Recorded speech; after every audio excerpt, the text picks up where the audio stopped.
I'd like to call this meeting of the Leominster School Committee for Monday, June 21st. And there's a flag. Is it behind us? Where is it, Dave? I usually see one up here. We always have one here.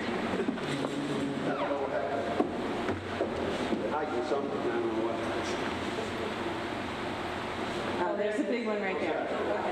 All right, if everyone can join us in the Pledge of Allegiance. I pledge allegiance to the flag of the United States of America and to the republic for which it stands, one nation, under God, indivisible, with liberty and justice for all.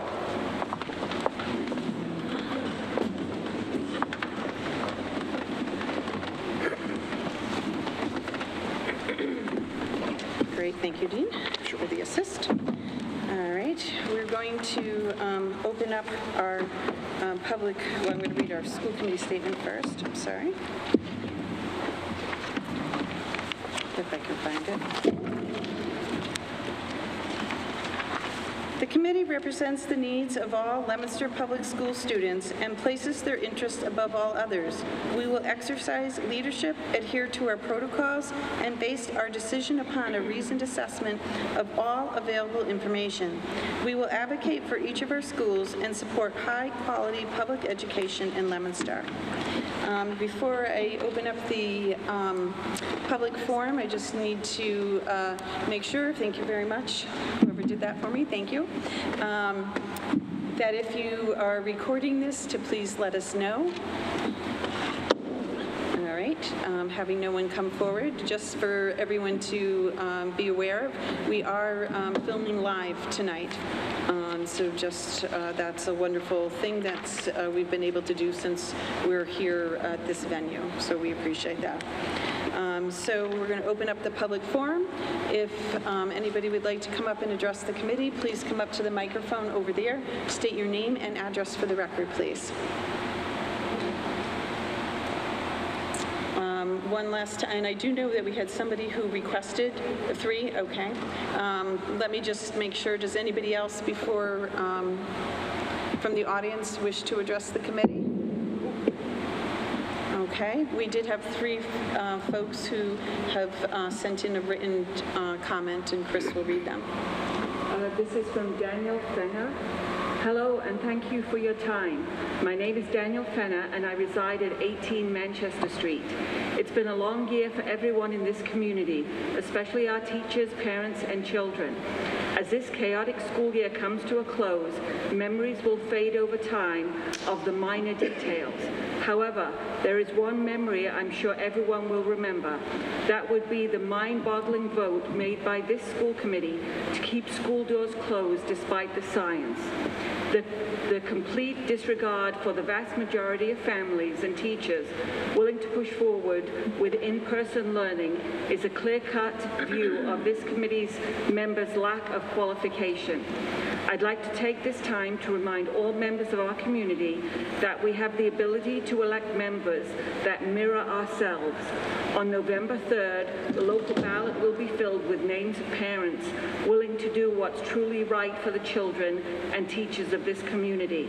I encourage all members of the community to meet these candidates and support them when the time comes. Thank you. Daniel Fenner. That was one.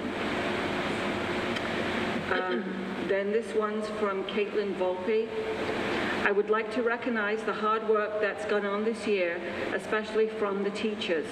We wanted our kids back to school in person, and the minority of the school committee, Eileen Griffin, Melissa Bible, Dean Mazzarella, and Sue Kohler, supported the effort and courageously fought for our kids and staff. I'd also like to thank our superintendent Deacon, who immediately let our parents know that masks will not be a mandate next year and families will be given the choice. It's been an uphill battle all year, and we can finally celebrate our community leaders. Science is finally being followed, and common sense is being applied in critical decision-making by skipping politics. Many families are cautiously optimistic about this coming fall, as it seems like life is getting back to normal. There's finally a light at the end of the tunnel. Thank you for your time, Caitlin Volpe. And I have one more from Rob Volpe.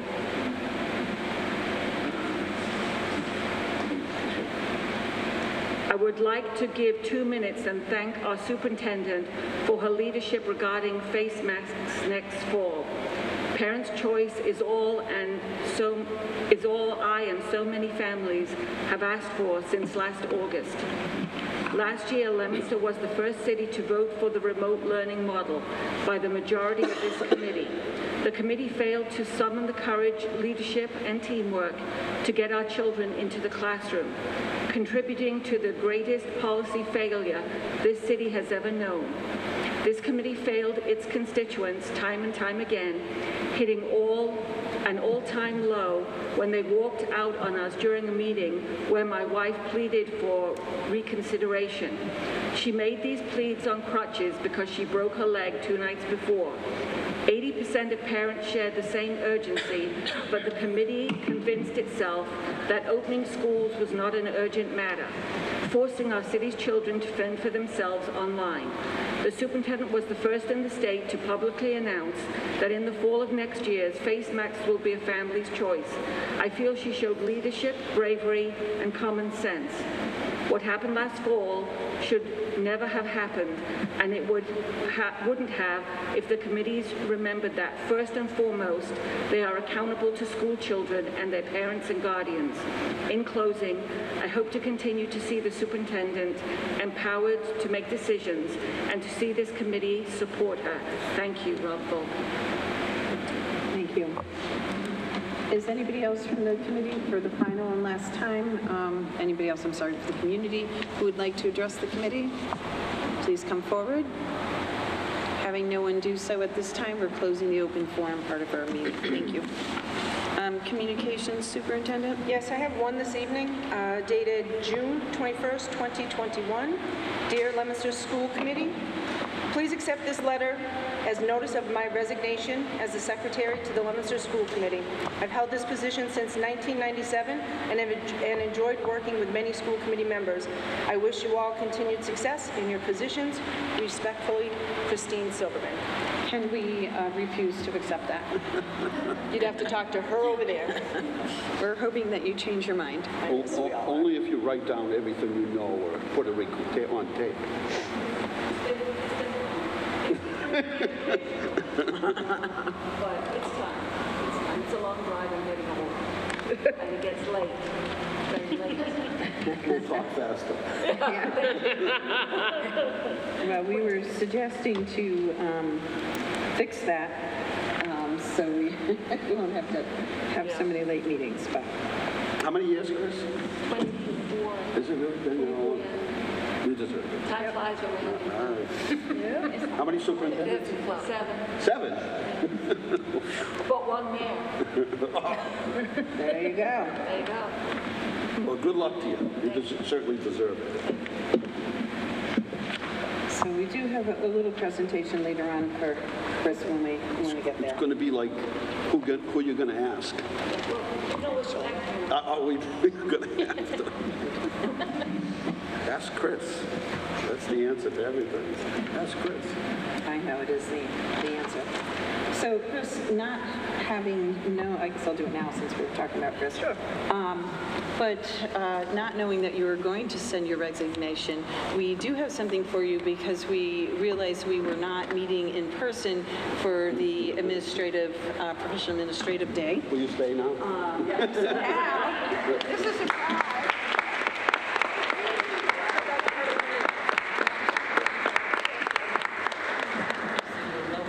oh, thank you very much. So you are irreplaceable and will be a huge, huge loss to this committee.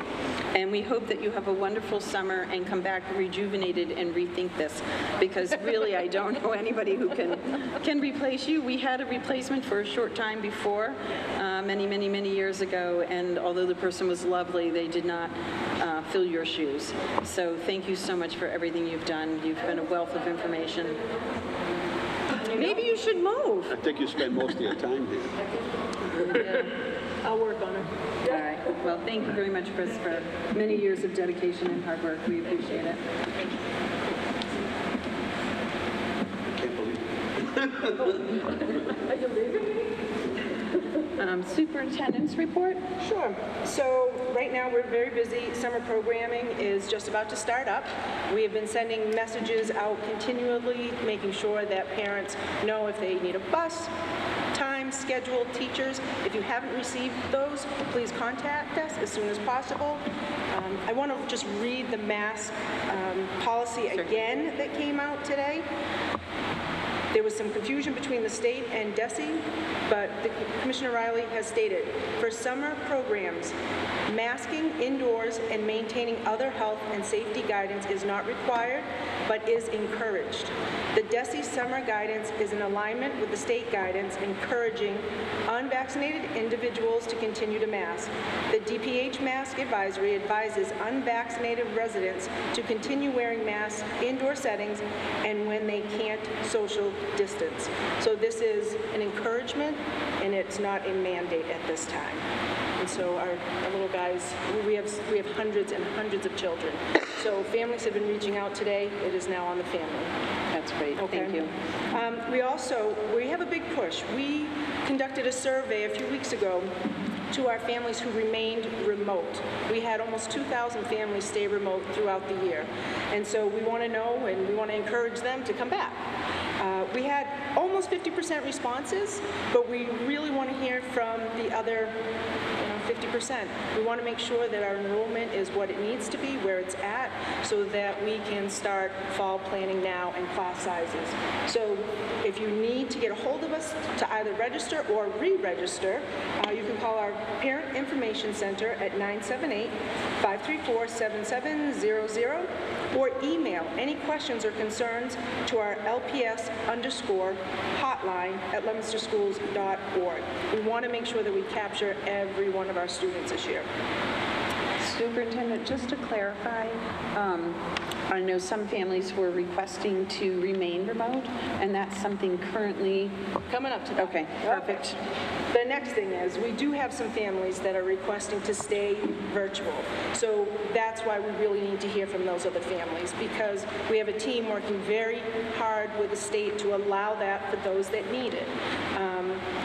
We have a process through special education for medically fragile students that we can work through, but there are students that at this time just don't want to come in. And I want everybody to understand we're trying our best with the department. We just talked to them on Friday. We're throwing ourselves on the sword to get this done. So that's why we need these surveys back. Anyone who is still looking for a virtual option, we need to know that sooner rather than later. Okay? And I want everybody to know our buildings are open throughout the summer. There is somebody in every building, some buildings more than others. If you need records, schedules, work permits, just a question or a clarification, there is somebody in each building for you to be able to contact. So don't let things just go by the wayside. Contact us. Let us know what's going on. And overall, I just want our kids to be safe out there this summer. Go have fun, let your hair down, enjoy yourself, but be safe.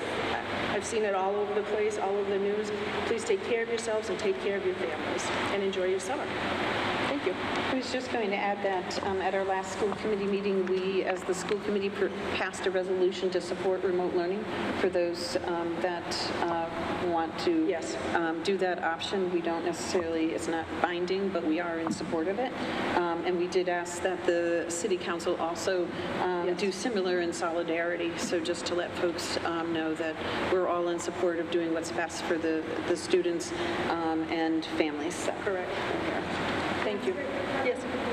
Melissa? Did we reach out to families that prior to COVID had possibly been homeschooling? I'm wondering if that's a population maybe we should tap into and say... So we have a direct link to our homeschool students, and they connect right with that person, so we have done that. Thank you. Great. Anything else, Superintendent? No, thank Before we move on? So So the next piece is the superintendent evaluation.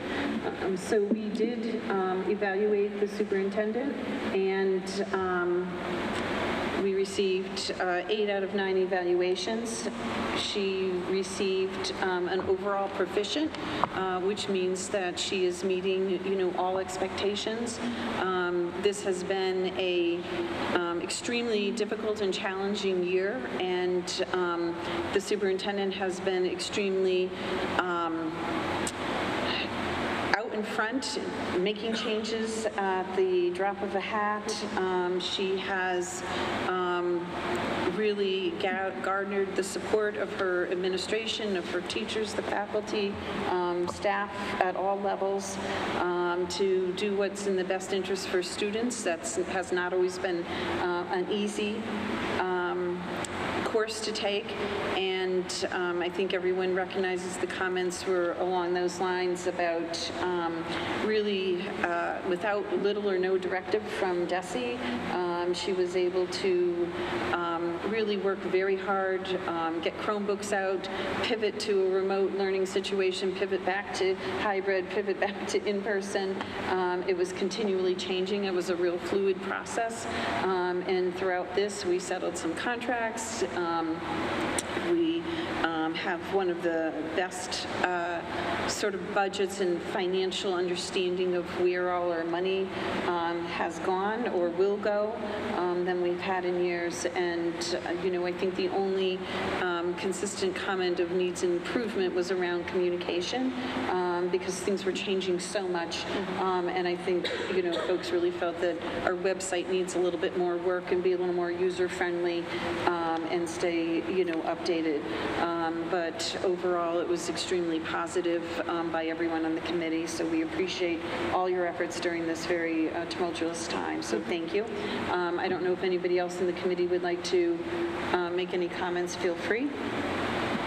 I'll just echo what you said. I mean, this was a year that threw lots of challenges, and you handled them all, moved mountains to make sure that we were successful in each of the modes of instruction when we had to do that mode. And I don't think any of that was easy to do, especially given the changing information that we had. So I want to commend you for that. Thank you.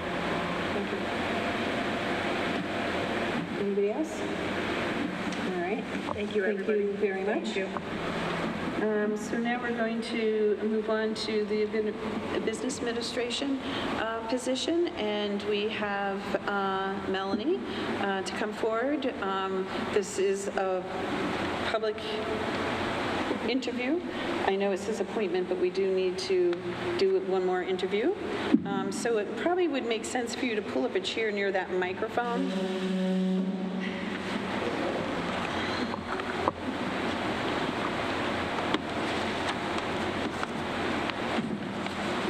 Thank you so much for coming. We appreciate it.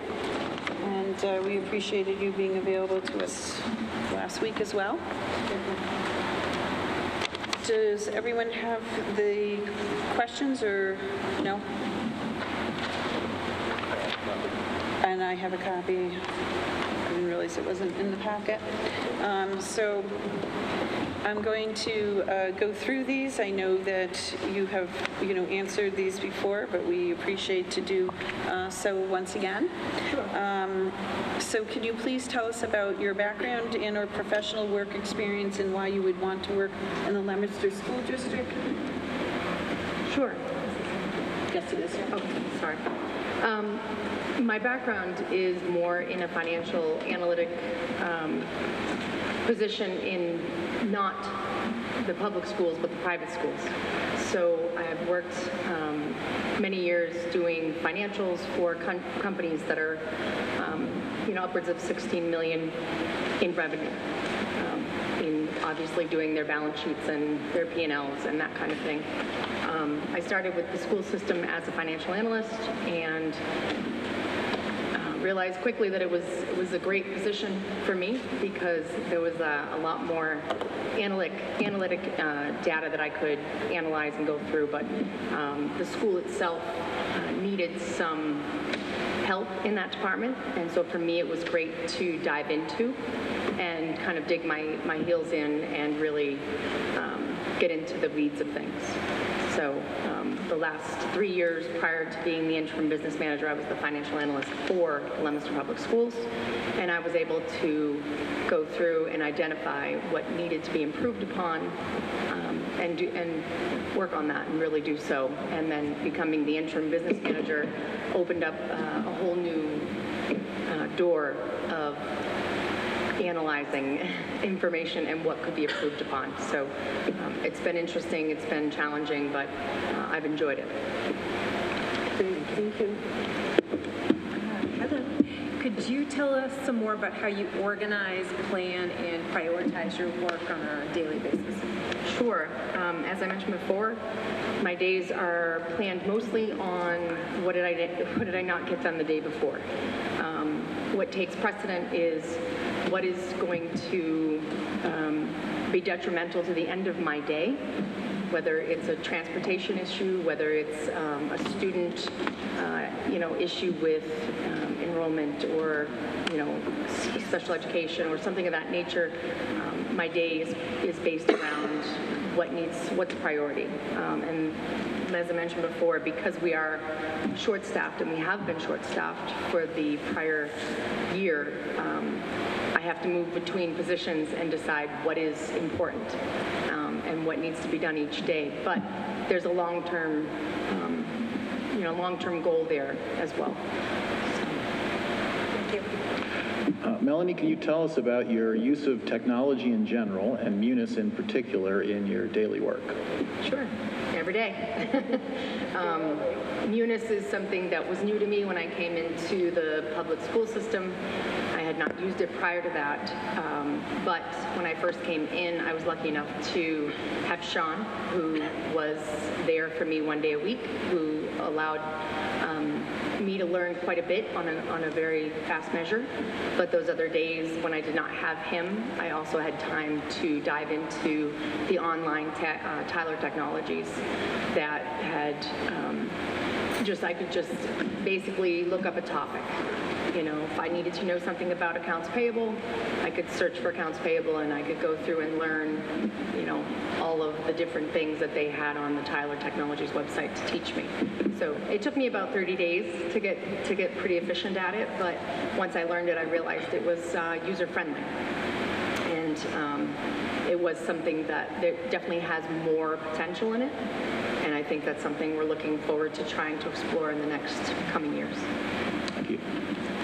Can you tell us if you've ever evaluated or supervised staff, and if you have, describe the process that you use when doing so? Sure. I've never had a staff level of more than 2 prior to coming into the interim business manager, but I try to be more of a hands-on supervisor, try to make sure that I know what their job is before my expectations are put on them. So a lot of times I will make sure that I'm cross-trained on their position to make sure that I can actually answer their questions in a fashion that makes sense. With the staff that I have now in the interim business manager position, they're wonderful, to say the least, but they are also in a position where, on a daily basis, I try to check in with them in the mornings, make sure that they're not only ready for their day, but they're also emotionally ready for the day. Just check in and how's your day, how was your night, make sure that they're ready to take on the tasks that are at hand. Thank you. Sure. Melanie, can you tell us about an experience in which you analyzed information and evaluated results to choose the best course of action for that particular situation? Sure. This took me a little thought last time. No worries, it's the longest question. Yeah. The one that came to mind when we talked previously was the health and benefit information that the school was trying to budget for on an annual basis, and basically taking what was given to them in a flat rate basis, budget 6% more than last year. And so finally it got to the point where I wanted to make sure that, although 6% sounds reasonable, it wasn't reasonable for us. we had a situation where we had more employees who were starting to take our insurances, and we had to do a better analysis of that.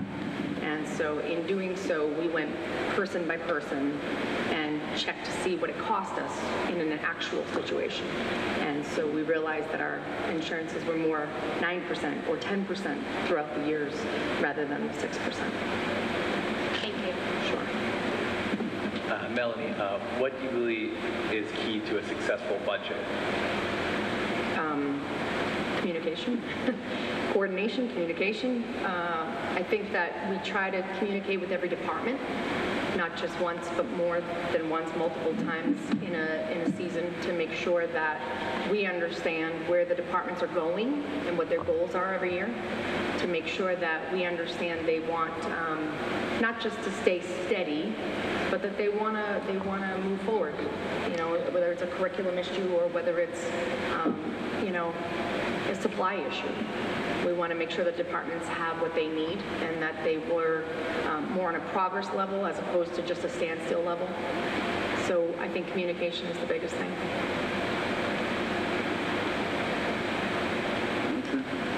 Melanie, provide a time when you were able to identify a complex problem and you implemented a solution. How did the solution benefit the employer? I'm sorry. Okay, what? Sorry about that. It's okay. All right. That's my bad. Anyway, Melanie, provide a time when you were able to identify a complex problem and you implemented a solution. How did the solution benefit your employer? It saved them money. Works. For the most part, my job is to budget in the sense that I'm being, financially responsible, right? So I think that for the most part, I'm always looking for ways that we can budget in a more efficient fashion, or save money by going with a different vendor. Those are things that we look at on an annual basis. Even if we do spend money sometimes, in the long term, it saves us money. So I'm always kind of looking for that route to go. And I hope I answered your question. I'm sorry. Melanie, can you provide a time when you were able to, what are some long-range objectives that you've developed in your last job? Or this job? This job mostly. This job is more, there's a lot of growth that can be had in this position, and that's recognizable. But one of the things that I've tried currently to do with my staff is to, and also third party, is to try and institute standard operating procedures that can be left behind for the next individual. Because what I'm finding is coming into this position, there's not a lot of direction for somebody who's new. And so whether it's payroll or accounts payable or, even my position, there needs to be something in writing. There needs to be some direction for the next person coming in. And so that was one of my biggest goals. Thank you. Sure. How would you expect a former employer to describe you? I think that the biggest thing they would say is my work ethic. And as I said the last time, and I'll repeat it for everybody, but I will have a tough day or a beating, as I call it, and I will come in the next day, and I'll do my job, and I'll do it well. Thank you. You're welcome. Dean has some questions? Yes. The year-end report last year went in with the incorrect numbers. And DESE issued the numbers, and also put them online, which put us in a difficult situation. Can you just explain what happened? It was a timing issue. So we did not have the city's numbers, and so we submitted the report on time, not realizing that there were going to be changes on the city side that would affect us. And then the CARES Act money, you have an accounting of that. I've been asking for a while, not you, but the superintendent. We're going to have to go into another audit. We're going to need to show all that federal money, state money, where it's been spent. Do you have an accounting of it where it's sort of gone, where we've spent it along the way? Not necessarily an interview question, but something that I can answer as the business manager in the position now. We do. Can I just get a copy of that? Absolutely. Yeah, it's just helpful for us to understand. Dean, we got a copy of that in October, Yeah. and all the invoices are in the comptroller's office. Yeah. So what we're trying to do is make sure that on both ends, we're arriving in the same spot.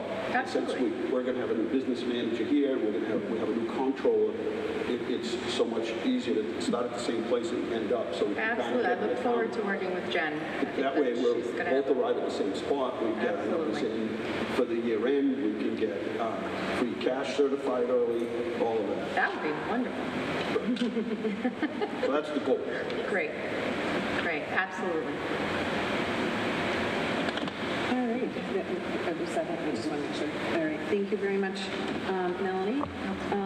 Do I have, Would you like a motion now? I'm not sure the proper way to word this. I'm assuming that the thing to do is to because we make do- them... I'm sorry? yes, pending negotiations. Yes.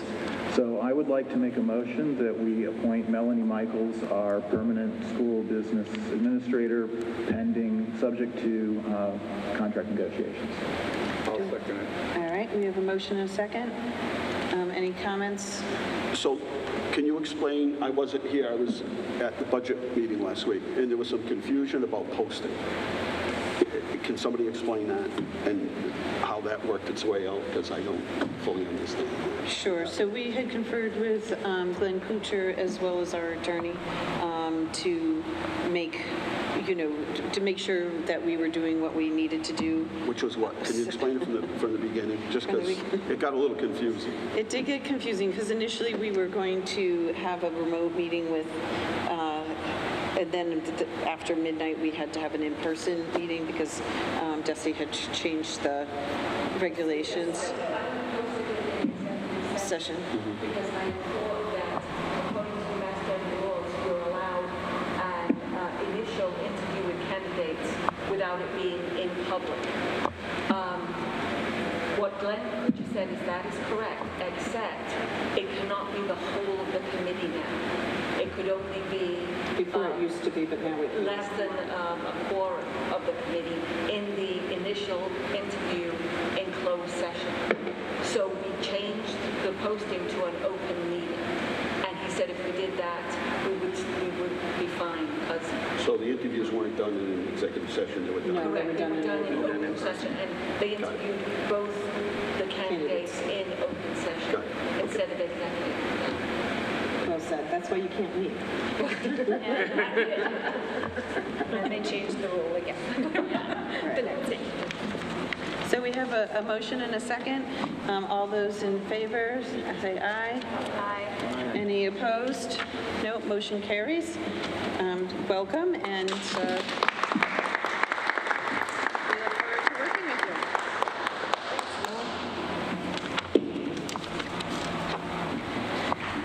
All right, we now will go on to the appointment of a CTEI principal. Oh, Mr. Béchant, take this, please. So, this is Dan Béchant, Daniel Béchant. He has been the interim principal for 2 years on the CTI side. Prior to that, he was the assistant principal and worked with David Fiandaca, has taught, he has all the credentials, probably the longest interim we've had, and he reminded me every month this year, but we didn't know where this year was going to go. Dan and I have had several conversations about growth in our technical school. It is, we're at capacity, we really are, and students want more and more programming. So we've begun that process now. It's going to be his claim to fame to get some more programming in and run a tight ship. And he's done a very nice job for 2 years. His staff not only likes him, but they respect him, and that is difficult, especially during this pandemic. And I want to thank you, Dan. Your students were one of the first groups that were in and stayed in and out and in and out. Do you remember what I said to you back in the fall? And in. At the end, they were in. Yes, and I said to him, don't be the reason we close the high school. So he had students that we had a major project, and he keeps a really tight schedule. And his teams are able to really afford us some upgrades, high-quality materials. His staff is highly trained. They're there for everything that we need and beyond. And I think Dan is going to be a great addition. His staff is behind him. They have sent their support. So pending negotiations, we are appointing Dan as the CTI principal starting in the fall of 2022. Well, the school year, FY22.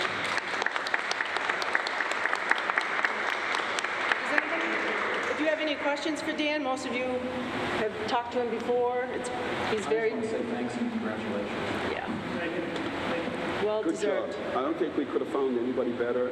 You are the face of that side of the high school, but you work so well with, the principal on the other side. The only thing I'd say is push out the message to the whole community. And I think what happens sometimes, and I know you do, but keep pushing out because people like to hear it. They like to stay in touch. They like to know.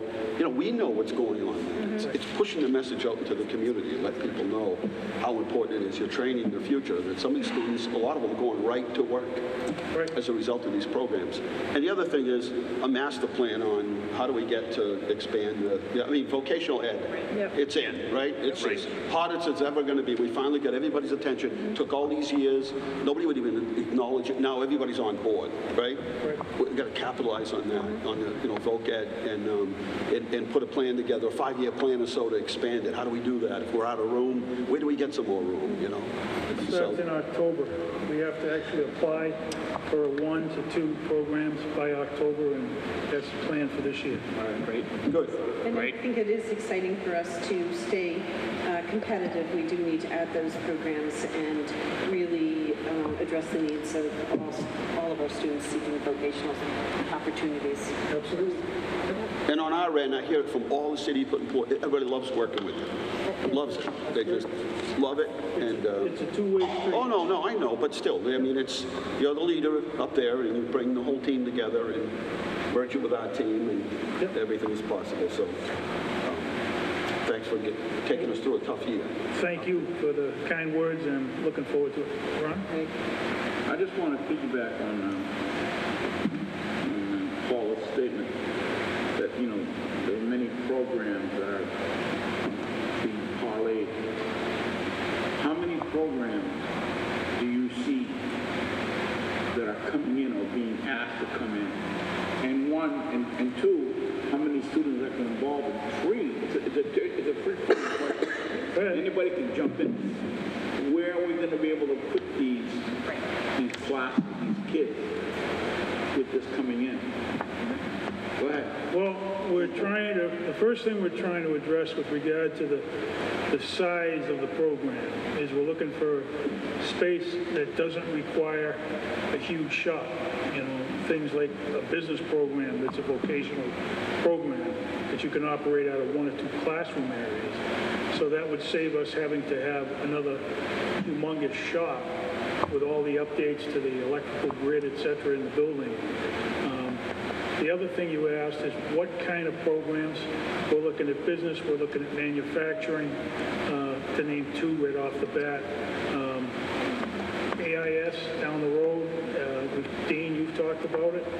Paul has talked about it. They've got a manufacturing facility. They're looking for qualified, trained people that can, work on PLCs, programmable logic controllers, work with manufacturing equipment, hydraulics, pneumatics, et cetera, and run all that automation. I had a background in that for 9 years when I worked in industry, so I'm familiar with that, and injection molding and all that kind of thing, which is all around this area. So we're going to work with them to try to set a program in motion with their support to make that happen. I think that's 2 questions. Did I miss one, Ron? How many? He was interested in how many students would be interested in those things. How many students is it going to require or are trying to come in, and where are you going to get the students? Well, the students, we still have some capacity where we can take more students than we actually have right now. We have a unique situation, unlike the regional vocational schools. They have a limit, they set it at that limit, and they, you know, Monty Tech, for example, has 19 sending communities. 19. All the way down to almost Worcester in Holden. And when those kids all come to Monty Tech, they get rejected, and they have to go elsewhere. We still have some capacity in some of the programs we have now that we could take more kids. We have an agreement with West Boylston this coming year for the first time. Our agreement was established, Paula said it, at 40 people, a cap from West Boylston, 10 per grade level. This year, we graduated our first group of kids. It was only 4, but starting next year, we're up to 32 kids from West Boylston. That's awesome. And that's a big deal, you know, and we have parents contacting us that want to send their kids to summer camp from West Boylston that we're running right now. We have 42 kids in summer camp. And Renee helped us set that up just a month ago because we didn't know we were going to have the funding. We didn't know how COVID was going to impact everything. She said, I can fund it. And I said, hallelujah. So we set it up. And we, in a matter of just 2 short weeks of advertising, we had 42 families say, I want my kid to be there. That's a big deal, you know, and it's a good program, and it gives visibility to the vocational education to the community, and these kids are getting exposure to it. And we found in the past that probably 95% to close to 100% of the students that participate in that summer camp end up choosing vocational education as their path to graduate. And when they graduate, they get a vocational certificate along with a high school diploma. So it's a compound thing. We think it's a real benefit. I'm a big fan. That's why I'm here. Well, you've done a great job. Thank you. Well, thank you all. Appreciate it. Congratulations. Thank you.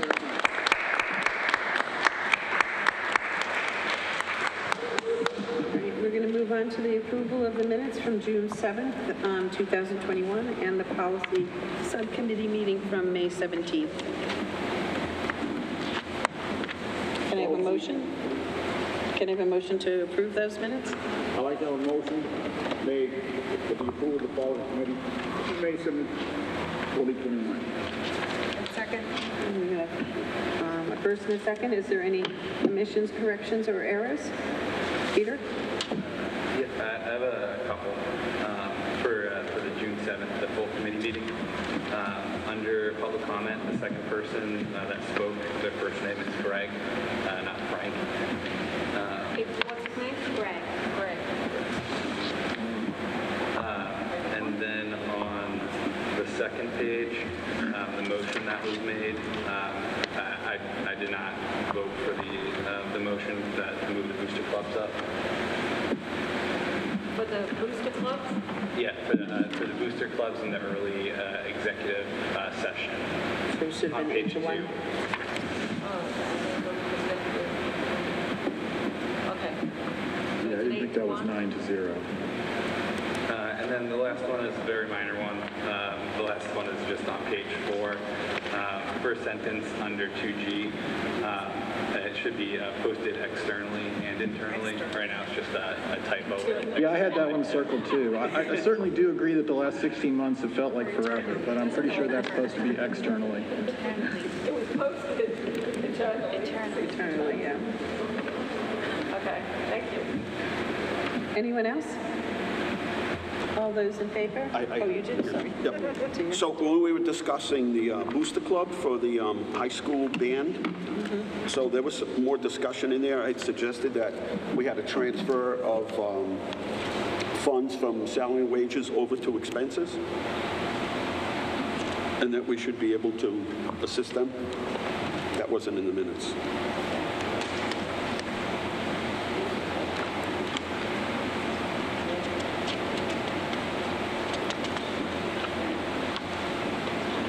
Eileen, there's one other one. Sure. On the 5th page, at the bottom, the mayor's name is spelled like the cheese, not It's okay. like the name. Oh, that's, As long as I get a cut out of the action. that's because it always comes up as one for yeah. You don't have to save that. It's okay.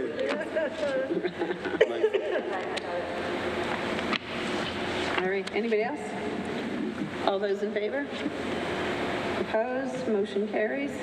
And then the subcommittee meeting minutes? Do you have a motion? So I think we've actually done this kind of sideways, because Ron made a motion to approve the policy subcommittee minutes. Oh, I'm sorry, I thought you said the regular committee No, minutes. he said the policy subcommittee, and then we talked about the June 7th. So I think what we just... That's okay. So I think someone just needs to make I think we just voted this policy minutes after talking about the June 7th. So I think someone needs to make a motion to approve the June 7th. So I'll make that motion since we've talked about it already. Correct. All right. Got it. All right. Second. Second. All those in favor? Yeah. And motion carries. Where are our minutes to the executive sessions? I can get them to bring them forward at the next meeting. I mean, we're supposed to vote on them as soon as there's no other action. I mean, that's the open meeting law. I think the action is... We're still not, I don't think, complete with the negotiations that would, Why don't I do the draft and send it to you all first to see if... Don't send it to Kathleen. You don't have to send, I mean... yeah. I wasn't sure if some of the negotiations that we talked about, which would be part of the executive session. Well, 2 executive sessions ago should be resolved. That should be... Okay. We voted? Voted on MOU. Only on the things that are voted, only the things that we voted on. Right, I think If they're still pending, then, you know... right, I think there was like that unit. It's fine, just leave that out. All right, subcommittee reports, finance subcommittee? Finance has not met since the last school committee meeting. I do expect we're going to have one brief meeting before the end of the year to approve transfers between line items just for the final budget cleanup. Those will only require finance committee. They won't require the full school committee. So we haven't yet set the date, right? Right. Yeah. So as soon as Melanie tells us that we have a list of things ready, we'll set a date and we'll take care of those. But that's it. Great, thank you. Ron, policy subcommittee? Policy subcommittee, we met this evening, and the first one was the equity policy presented, in equity in Leominster Public School presented by Andrea Varas, the school principal of Princess Drake. And we're going to work on this. He made a very good presentation. Paula and the other principals are going to work in tandem with him. It's a very exciting proposition he made. As Eileen said, and Paula said, it's one of those things that is needed. It's the, unfortunately, it's the elephant in the room that really hasn't been addressed, you know. And the other part, like Eileen always says, equity, equity, equity for all the schools. Because Paula was the one who was saying that in the test, it was always shown that one school was having one net results, and then the other schools were having either higher or lower. And so the purpose of this is to bring them all together to see what's causing the problem and to eliminate the barriers that are present, unknown to us, that maybe we ourselves are the barriers. But that's been put on for the future agenda. And then also the student representation on the school committee. We had a chat about that, and there was a lot of give and take, and we moved it to put on a table to look at how other schools, other school districts have been dealing with this. Because Chris was saying it's been on the books for 50 years, but not all school districts have been following through. Am I right or wrong, Chris?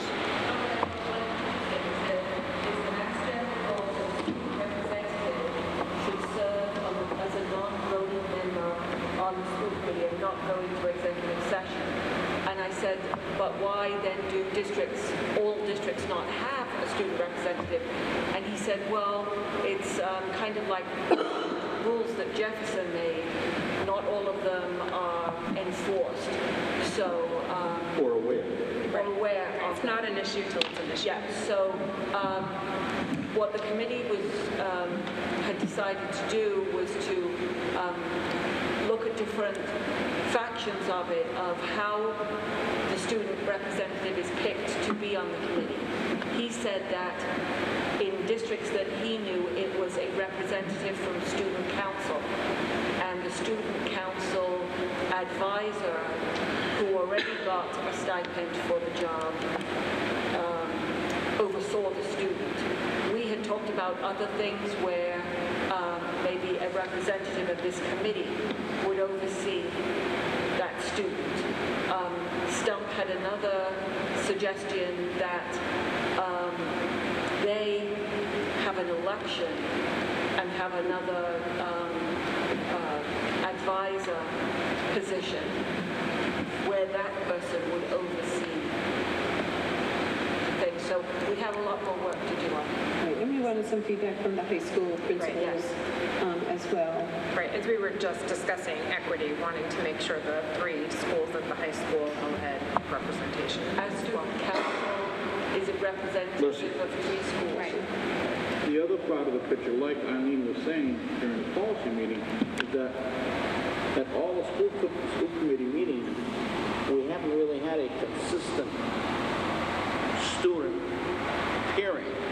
Am I right or am I wrong on that little spot? Right, we are welcoming somebody to report from the student council every meeting, and that has, I think, maybe only happened once this year, if I remember correctly. I mean, it's an unusual year, but even in other years, it's not consistent. And we need to make consistency our middle name in order to be able to see the relevance of it and also evidence-based to see how well it's functioning, or does it need to be tweaked a little bit more? That's it. Thank you, Ron. Moving on to action items. Can I say something about that? Certainly. I'm a little confused about what exactly we're debating. I mean, the Mass General Law seemed very clear to me that the high school students are to elect 5 representatives to a council, and that council is supposed to choose one of them who becomes an ex officio non-voting school committee member. That seems in line with half of what Stump proposed. We seem to be talking about, I'm not quite sure, modifying this somehow, controlling this somehow. It's not clear to me that that's up to us. At the same time, the Mass General Law does not require us to provide a stipended advisor to that group. It says that we may have an election outreach coordinator to help them do this election, which we can appoint anybody we want. Could be one of us, could be someone from central office. It also specifies something about how often we meet with them. So if we're going to be meeting with them frequently, I'm not quite sure why they need yet another person to be meeting with them. It's supposed to be representing the students' positions, not their teacher advisor positions. Right. Yep. And that was also our concern. Yeah. So, I mean, it's certainly possible the students might choose poorly, but then they'll just be poorly represented. I think I hope that they will choose well, someone to bring whatever their issues are to us so that we can hear them. Speaking from my perspective on the meeting, I feel like amongst the 4 of us, that was our perspective, is that we wanted to have that committee, but it was more about, especially since Leominster is unique in that there are 3 schools in one building, that we wanted to have diversity in that representation on the committee. So that, to me, was more of the discussion moving forward. Well, that's really up to them. It's all specified, so it's really I'm sorry, say it again? It's all specified apparently in the law, so we just have to follow. Well, there's one part that's not specified. Right, My understanding, the proposal that Stump brought is they propose, I think, that a minimum of 1 of the members would have to come from each of the 3 schools, and then 2 would be at large. The Mass General Law simply says the high school students collectively get to pick 5 high school students. I kind of like their proposal just because it makes sure each school gets represented. Were we trying to do more than that? I mean, the law doesn't provide us a way to do that. And with only 5 representatives and way more than 5 possible subgroups to represent, I don't know how we're going to do what you're trying to do. My concern is that, in the conversation we had, is that it can't be teacher directed. Right. It can't be student directed. All with the pins and needles and the wah-wah, it's going to happen. Because the students have to tell us, not the teachers. That's to me, you have to underline that. I want the student to come and tell us what we're doing wrong or what we're doing right. Not the teachers, because the teachers have and this is me talking, I can be spanked for it too.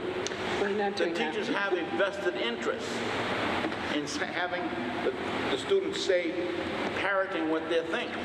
I want the kids to parrot their own thinking. I want them to engage in their own critical thinking. That's where I'm coming from. So that we can move the question. Yeah. Can I just move the question? And let's just ask how much leeway, let's ask legal, how much leeway we have to develop our own sort of thing. We know what the general law says. Do we have any flexibility? And if we do, then we can go back to what Melissa's saying, and I think most of us are agreeing with you.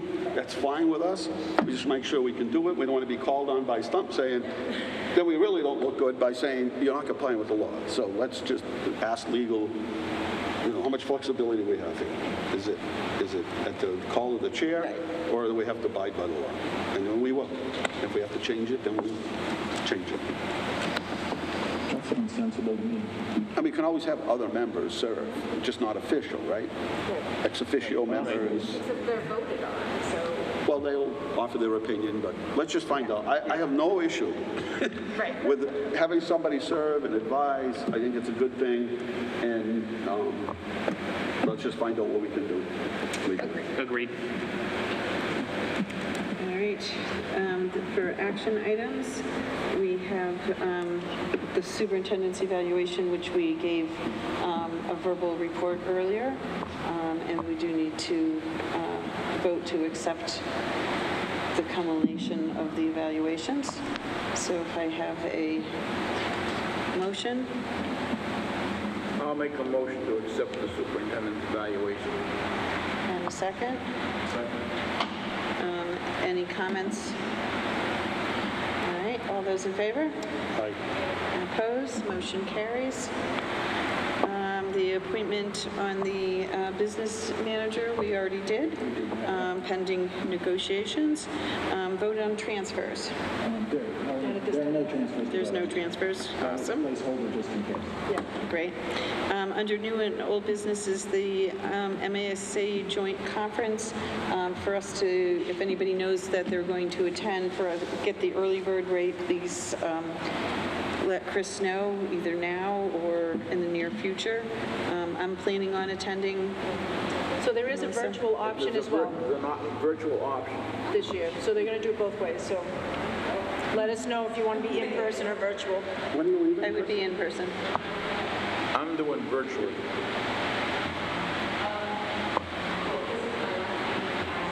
Well, maybe we'll send you to the Mass Association.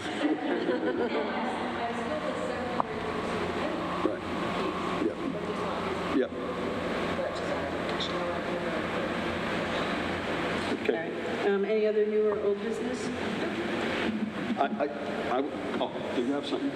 No, just really quick, a quick congratulations to Leominster Baseball for winning their game last week and moving on. They have a home game Wednesday, I believe at 4 o'clock at Doyle Field, and I hope everybody can go to cheer them on.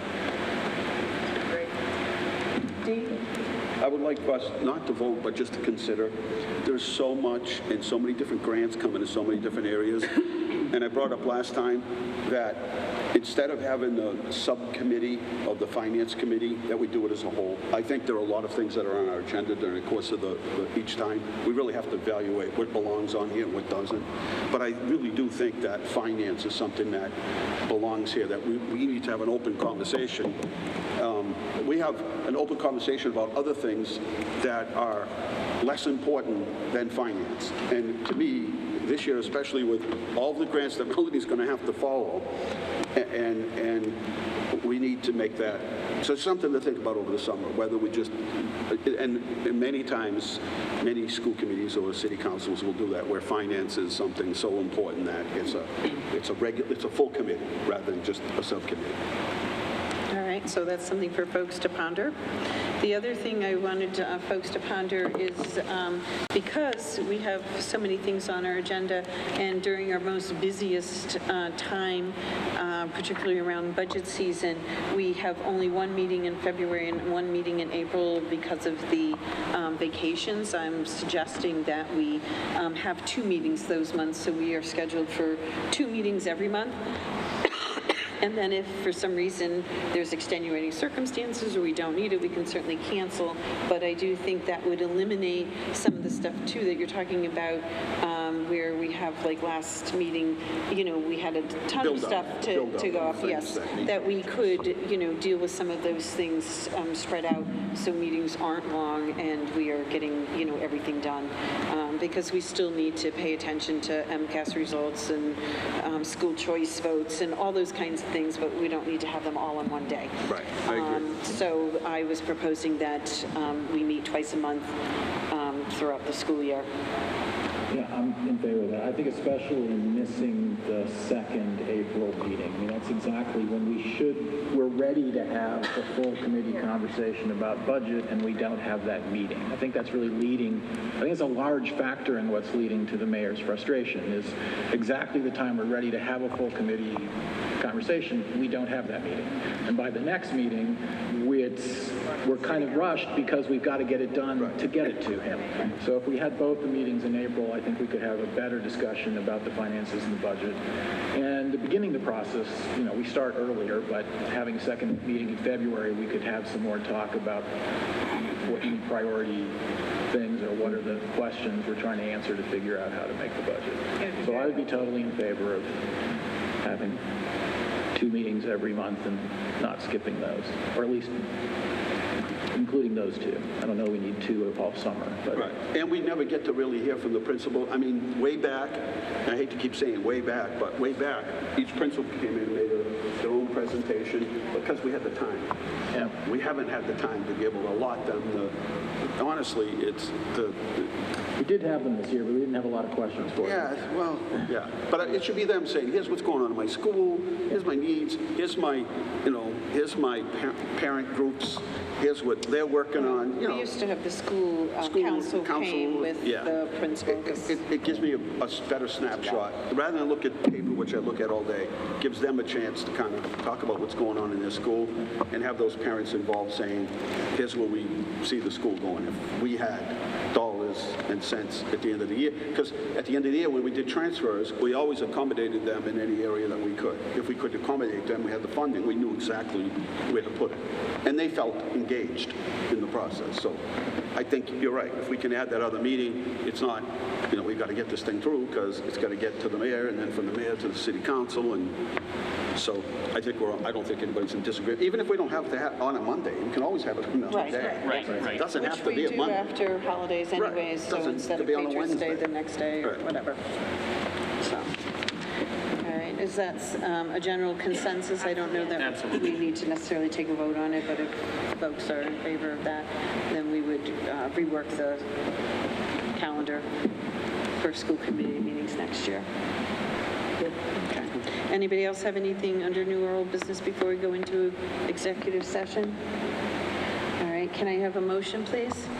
I'd like to make a motion that we enter into executive session under Chapter 39 of Massachusetts General Laws to discuss contract negotiations with the business administrator and non-union personal contracts. I'll second. This is going to be a voice vote, and we will be returning. Will be. Peter? Yay. Mike? Yay. Ron? Yay. I'm a yay. Yay. Yay. Yay. Okay. Voice vote.